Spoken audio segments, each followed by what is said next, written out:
Hi witches! So today we're going to be talking about the lesser known plant, or at least to me, I'd never heard of it until recently, and this plant is called mullein. So this herb is really neat and can be found in many metaphysical stores, but I have yet to like get my hands on it, on the actual plant to put in my garden. So hopefully later this summer, or later this spring I should say, I'll be able to find something.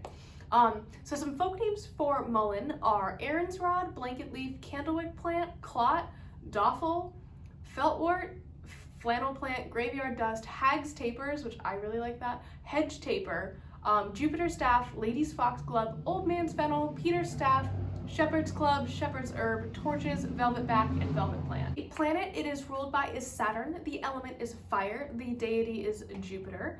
The powers that it has or is most associated with are workings that relate to courage, protection, health, love, divination, and exorcism. So the magical uses that it does have are keeping wild animals away, especially while hiking. It instills courage in the bearer. When the leaves are placed in your shoes, it keeps colds away, allegedly. It guards against nightmares, and in India is actually regarded as the most potent safeguard against evil spirits. It banishes demons and negativity, and graveyard dust can actually be substituted with powdered mullein in any working that you need graveyard dust for, or it also really helps with speaking with spirits.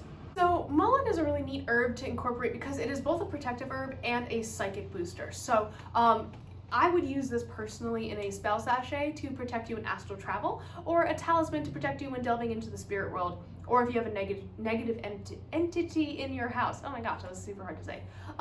Burning mullein is also a great way to open up a channel of communication for you between that negative entity and between you and that negative entity, for establishing your boundaries. So it just kind of helps with that, make sure that message gets through really like properly. I also really like that, like with mullein, I really want to use it in like a tea in order to boost my psychic abilities. You can ingest this pretty safely. Again, as always, check and make sure that it's not going to interact with anything that you are taking.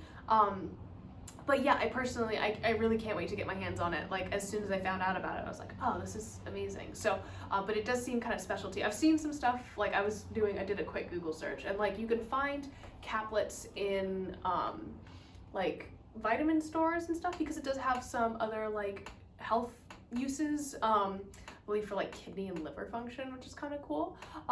But yeah, it just seems like a very interesting herb, and I'm excited to work with it. So as I do, I will be talking to you guys a little bit more about that, and I can share some of my experiences with it if you guys would like. So yeah, that's mullein. I'm very excited to learn more about it. I'll see you guys later. Bye.